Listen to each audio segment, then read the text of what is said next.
बच्चों, मैं कृपाशंकर NMMS मंथन में आप लोगों का हार्दिक स्वागत करता हूं। इस समय भारतीय राज्य व्यवस्था की सीरीज कंटिन्यू है, जिसके क्रम में मैंने 2 वीडियोस पहले ही अपलोड कर दिया था, जिसमें भारतीय संविधान की प्रस्तावना और संविधान सभा के बारे में। अगर आप उन वीडियोस को नहीं देखे हैं तो सबसे पहले आप उन वीडियोस को ध्यान से देख लें, जिसका लिंक हम डिस्क्रिप्शन बॉक्स में भी दे देंगे। आपको बताते चलें कि भारतीय संविधान में कुल 395 अनुच्छेद हैं, 22 भाग हैं और 12 अनुसूचियां हैं। आज का जो हमारा टॉपिक है वो इन्हीं 12 अनुसूचियों के बारे में है। 12 अनुसूचियों के बारे में पूरी समझ विकसित करने के लिए आप वीडियो को अंत तक अवश्य देखें। ठीक है, चलिए शुरू करते हैं आज की वीडियोस। तो ध्यान से देखें, प्रथम अनुसूची की अगर हम बात करते हैं तो प्रथम अनुसूची में राज्य और केंद्र शासित प्रदेश की बात कही गई है। बहुत ही आसान है, इसको याद रखना कि जब हम राज्यों का जिक्र करें तो वो प्रथम अनुसूची में है। प्रथम अगर हम अनुच्छेद की बात करें तो प्रथम अनुच्छेद में भी राज्यों का ही जिक्र किया गया है, और प्रथम भाग की बात करें तो प्रथम भाग में भी राज्यों का जिक्र किया गया है। तो इस तरह से कभी भी अगर ऑप्शन में आए कि प्रथम अनुसूची में किसका जिक्र है तो आप वहां पे बेझिझक आप राज्यों को टिक करेंगे।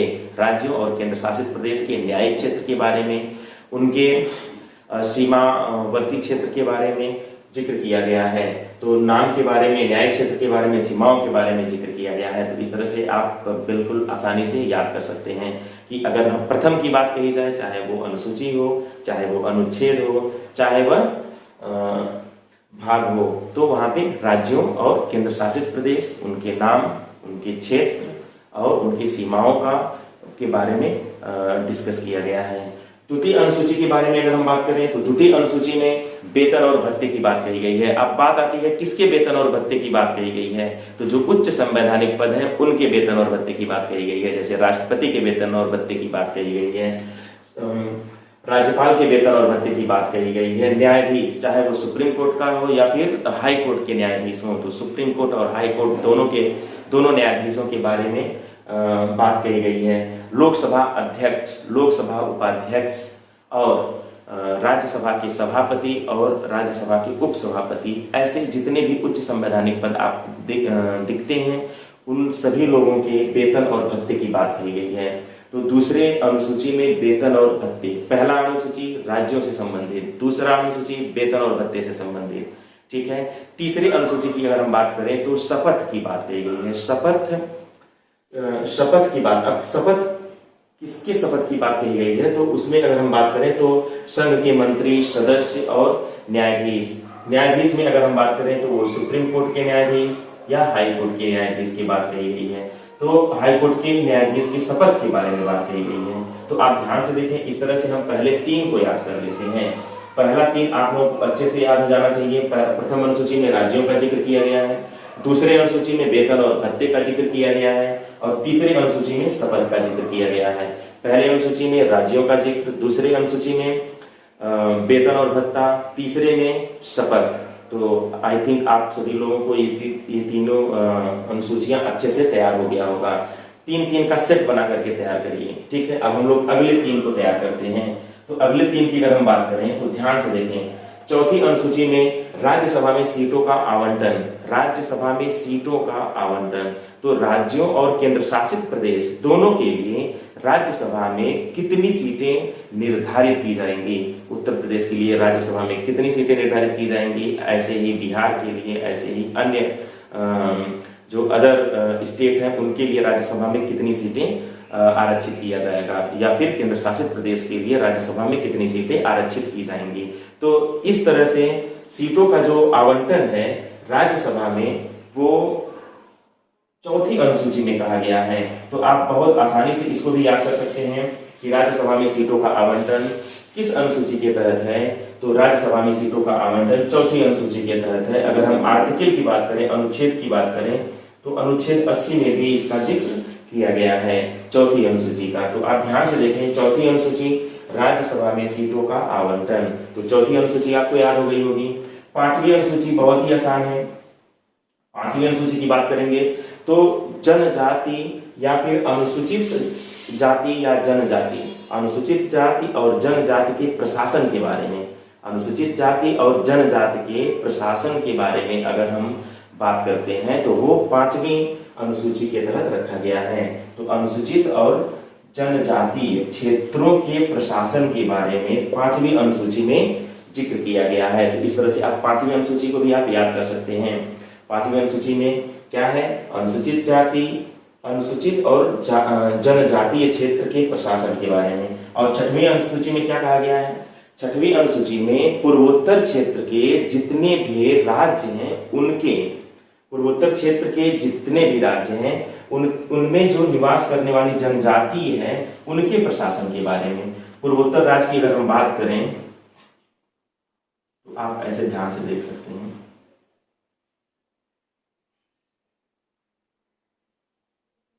ये जो क्षेत्र है, असम हो गया, मेघालय हो गया, त्रिपुरा हो गया, तो इन सब राज्यों के जनजातीय प्रशासन के बारे में, असम, मेघालय, त्रिपुरा आदि जितने भी इस पूर्वी क्षेत्र में हैं राज्य, उनके जनजातीय प्रशासन के बारे में अध्ययन किया गया है। तो इस तरह से हम 3 का सेट बना करके तैयार कर सकते हैं। 4वीं अनुसूची में क्या कहा गया है? राज्यसभा में राज्यों और केंद्र शासित प्रदेश के लिए सीटों का आवंटन। 5वीं अनुसूची में क्या कहा गया है? अनुसूचित और जनजातीय क्षेत्र के प्रशासन के बारे में। और 6वीं अनुसूची में क्या कहा गया है? पूर्वोत्तर राज्य के जितने भी जनजातीय क्षेत्र हैं उन जनजातीय क्षेत्रों के प्रशासन के बारे में। तो इस तरह से आप इस 3 को भी आप याद कर लिए होंगे। तो कितना आसान है कि हम 3 का सेट बना करके चीजों को याद कर लें। अब हम आते हैं 7वीं अनुसूची में। आप ध्यान से देखें, 7वीं अनुसूची को हम अकेले याद करने वाले हैं। आसानी से आप याद कर लेंगे। 7वीं अनुसूची के बारे में अगर हम बात करें तो 7वीं ऐसे ही याद हो जाएगा, 7वीं सूची से संबंधित है। 7वीं अनुसूची सूची, 7वीं अनुसूची सूची से संबंधित है। अब सूची कितने प्रकार की है? 3 तरह की सूची होती है। एक संघ सूची होता है, एक राज्य सूची होता है और एक समवर्ती सूची होता है। संघ सूची के अपने अलग विषय हैं, राज्य सूची के अपने अलग विषय हैं और समवर्ती सूची के अपने अलग विषय हैं। तो इसमें क्वेश्चन ये पूछा जाता है कि संघ सूची में कुल कितने विषयों को सम्मिलित किया गया है, राज्य सूची में कुल कितने विषयों को सम्मिलित किया गया है और समवर्ती सूची में कुल कितने विषयों को सम्मिलित किया गया है। इसके लिए अगर आप ध्यान से देखें तो संघ सूची में कुल इस समय 100 विषय हैं। संघ सूची में प्रेजेंट टाइम में कुल 100 विषय हैं, लेकिन इसके पहले अगर हम बात करें तो 97 विषय रखे गए थे। तो 97 से बढ़ा करके 3 बढ़ा दिया गया है तो 100 हो गया है। तो संघ सूची में इस समय कुल कितने विषय हैं? 100 विषय हैं। और उन 100 विषय में कौन कौन से क्षेत्र आते हैं, कौन कौन से विषय आते हैं? उसमें सबसे पहले हम अगर बात करें तो रेलवे आ जाता है, डाक आ जाता है। आप ध्यान से देखिए, रक्षा आता है, रक्षा, रेलवे, डाक, रेडियो, बचत बैंक, जनगणना आदि जो है वो संघ सूची के अंतर्गत होती है। बैंकिंग, बीमा, निगम कर, तो ये सारे जितने हैं ये सब संघ सूची के अंतर्गत आते हैं। तो आप इसका एक अच्छा नोट्स बना डालिए कि संघ सूची में कौन कौन से विषय सम्मिलित हैं। तो इस तरह के 100 विषय सम्मिलित हैं संघ सूची में, ठीक है। तो जो इंपॉर्टेंट थे, मुख्य थे, उसको मैंने यहाँ पे मेंशन किया है। राज्य सूची की अगर हम बात करें तो राज्य सूची में कुल 61 विषय हैं। प्रेजेंट टाइम में अगर हम बात करें, वर्तमान स्थिति की बात करें तो राज्य सूची में कुल 61 विषय हैं, जबकि इसके पहले राज्य सूची में ज्यादा विषय थे, 66 विषय थे, लेकिन राज्य सूची में विषय को कम कर दिया गया है। तो इस समय 61 है, पहले कितने थे? 66 विषय थे। अब राज्य सूची में कौन कौन सी चीजें आती हैं, तो हम इसको अपने आसपास भी समझ सकते हैं कि अगर हम पुलिस को देखें तो वहां पे लिखा रहता है उत्तर प्रदेश पुलिस। तो उत्तर प्रदेश पुलिस, इसका मतलब पुलिस जो है वो राज्य सूची के अंतर्गत आता है। पुलिस हो गया। रेलवे पुलिस की अगर हम बात करें, जबकि देखिए रेलवे जो है संघ सूची के अंतर्गत आता है, लेकिन अगर हम रेलवे पुलिस की बात करें तो वो राज्य सूची का विषय हो जाता है। तो रेलवे पुलिस भी जो है वो राज्य सूची के अंतर्गत आता है। भूमि सुधार राज्य सूची के अंतर्गत आता है। पंचायती व्यवस्था, जो ग्राम में है, पंचायतें हैं या पंचायती व्यवस्था है, वो भी राज्य सूची के अंतर्गत ही आती है, ठीक है। और कृषि को किसके अंतर्गत रखा गया है? तो कृषि हमारी जो है वो भी राज्य सूची का ही विषय है। गैस राज्य सूची का विषय है। तो ये चीजें क्लियर होना चाहिए कि कौन कौन से जो विषय हैं वो राज्य सूची के अंतर्गत आते हैं और कौन कौन से विषय जो हैं वो संघ सूची के अंतर्गत आते हैं। समवर्ती सूची की अगर हम बात करें तो समवर्ती सूची में इस समय 52 विषय हैं और इसके पहले कितने विषय से 47 विषय थे। तो समवर्ती सूची की अगर हम जिक्र करें तो इस समय कुल इस पहले 47 विषय थे और इस समय कुल कितने विषय हैं, 52 विषय हैं। अब अगर समवर्ती सूची में कौन कौन से विषय सम्मिलित किए गए हैं इसका हम लोग जिक्र करें तो सबसे पहले शिक्षा आता है। शिक्षा को हम किस सूची के अंतर्गत रखे हैं, शिक्षा को हम समवर्ती सूची के अंतर्गत रखे हैं। 42वें संविधान संशोधन के तहत शिक्षा को समवर्ती सूची में रखा गया है। तो ये भी क्वेश्चन कई बार पूछा हुआ है, किस संविधान संशोधन के तहत शिक्षा को जो है समवर्ती सूची में रखा गया है, तो 42वें संविधान संशोधन। तो ये चीज आप याद रखिएगा कि 42वें संविधान संशोधन के अंतर्गत शिक्षा जो है वो समवर्ती सूची में आ गई थी। वन की अगर हम बात करें तो वन भी जो है वो समवर्ती सूची के अंतर्गत ही आता है। वन हो गया। विवाह भी जो है वो समवर्ती सूची के अंतर्गत आता है। विवाह विच्छेद, यानी कि विवाह विच्छेद का मतलब विग्रह, यानी कि शादी अगर टूट जाती है तो उससे संबंधित जो मुकदमे वगैरह चलाए जाते हैं तो वो जो प्रक्रिया होती है वो सब समवर्ती सूची के अंतर्गत आती है।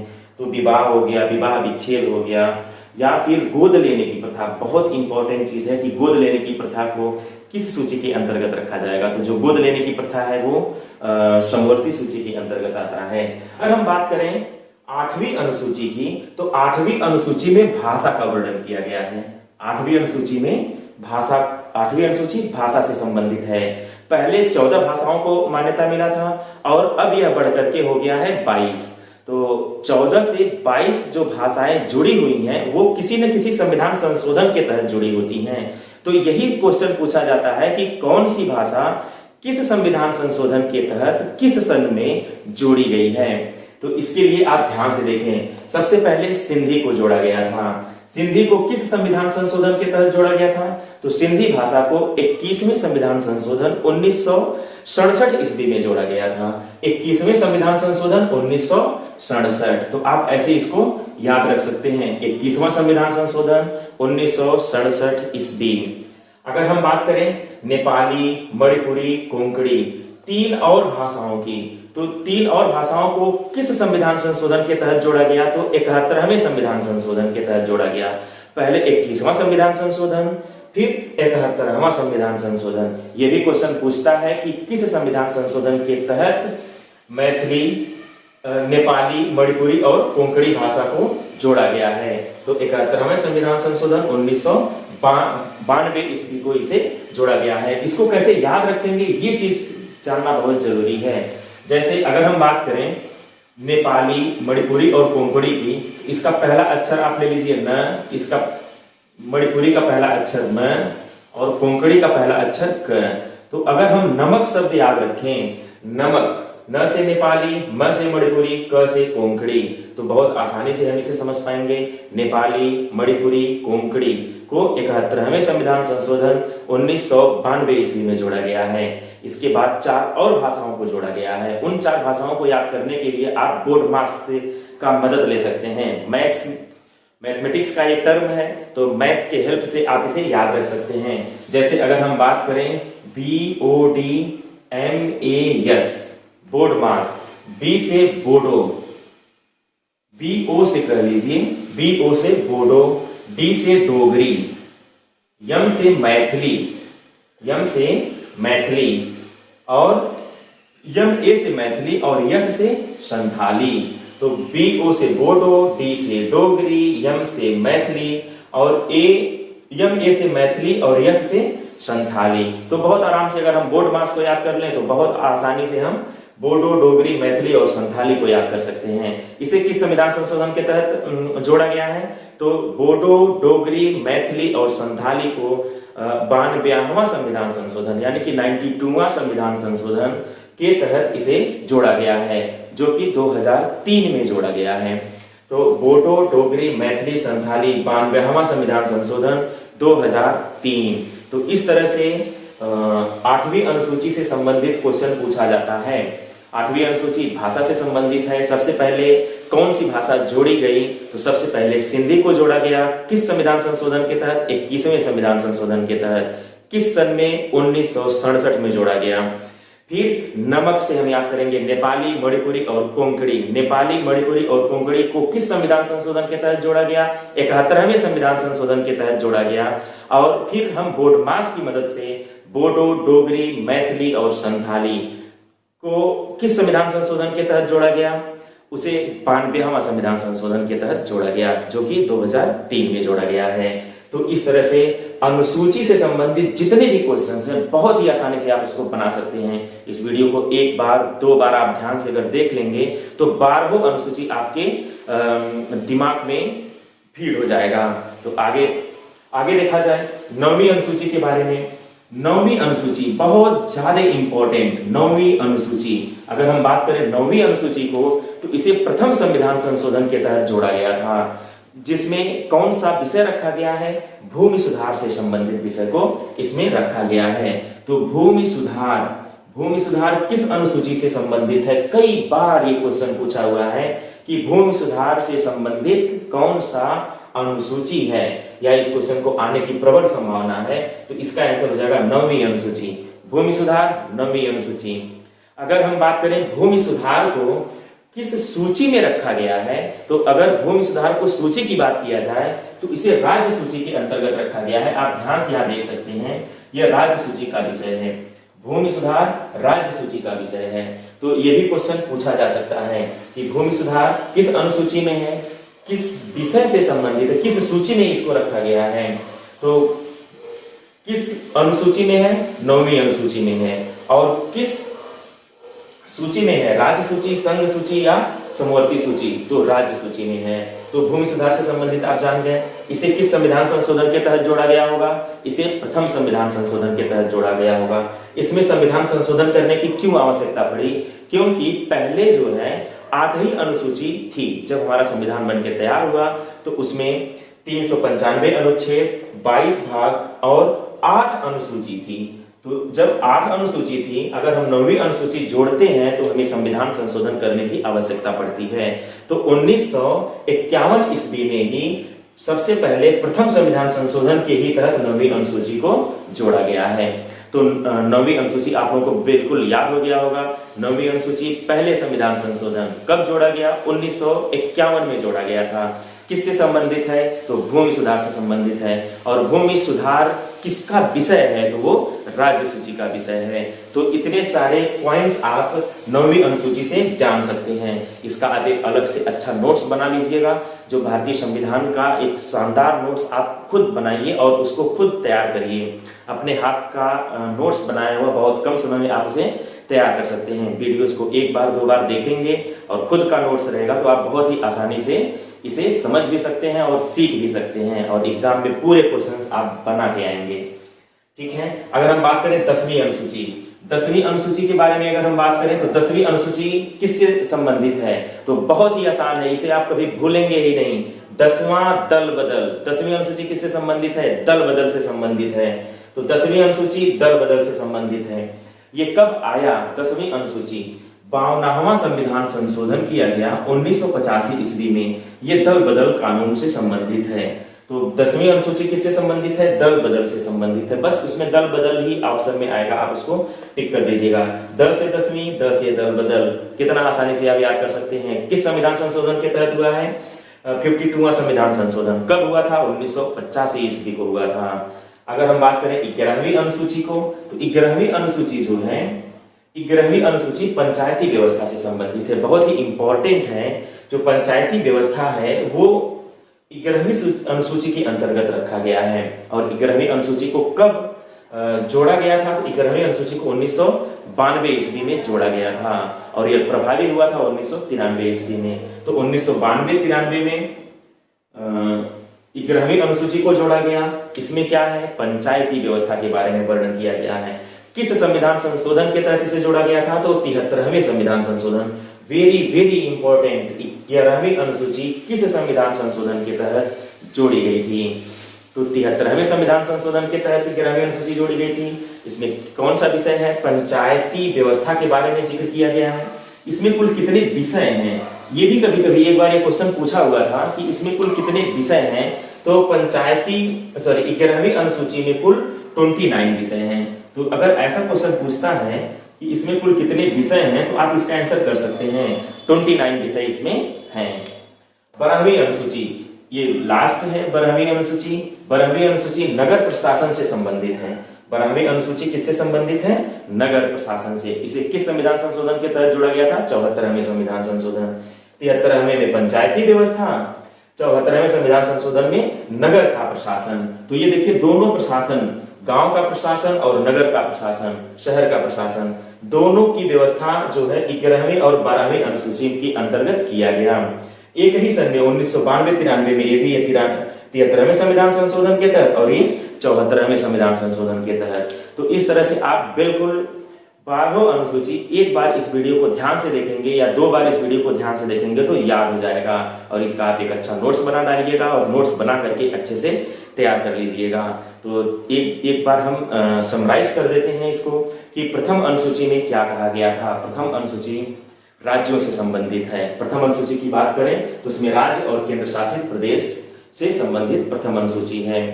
द्वितीय अनुसूची में वेतन और भत्ते की बात कही गई है, ठीक है। तृतीय अनुसूची में शपथ ग्रहण या शपथ की बात कही गई है। चौथी अनुसूची राज्य और केंद्र शासित प्रदेश के लिए राज्यसभा में सीटों का आवंटन। 5वीं अनुसूची की अगर हम बात करें तो वो 5वीं अनुसूची में अनुसूचित जाति, अनुसूचित और जनजातीय क्षेत्रों के प्रशासन के बारे में। 6वीं अनुसूची की अगर हम बात करेंगे तो पूर्वोत्तर क्षेत्र के जो जनजाति है उसके प्रशासन के बारे में। 7वीं सूची से संबंधित है। इसमें 3 तरह की सूची है, संघ सूची, राज्य सूची और समवर्ती सूची। और 8वीं क्या है? 8वीं जो है भाषा से संबंधित है। 9वीं अनुसूची किससे संबंधित है? 9वीं अनुसूची भूमि सुधार से संबंधित है। 10वां दल बदल से संबंधित है। 11वां में पंचायती व्यवस्था है और 12वां में नगर प्रशासन के बारे में डिस्कस किया गया है। 11वीं अनुसूची में कुल 29 विषय हैं और 12वीं में कुल 18 विषय हैं। इसको भी आप नोट कर सकते हैं कि नगर प्रशासन या 12वीं अनुसूची में कुल कितने विषय सम्मिलित हैं।